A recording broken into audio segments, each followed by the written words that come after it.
Yeah. Quarentena time. I'm a ver se dá. After hours. It's not my vibe, nigga.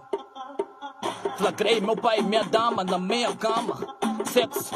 Mas o que é que eu fiz para ter que pagar esse tão elevado preço?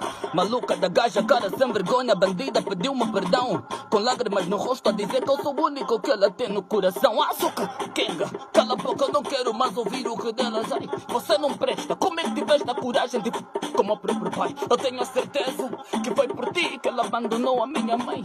Friamente tu mataste o nosso e o pacto deles que não simples guai. Perguntei para o coração, tipo, qual é a ideia? Disse assim, lhe perdoo.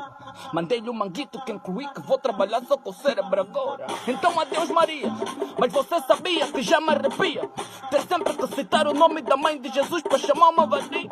Meu pai não está bem da cabeça, meu pai não está bem da cabeça, meu pai não está bem da cabeça, minha dama também não está bem da cabeça.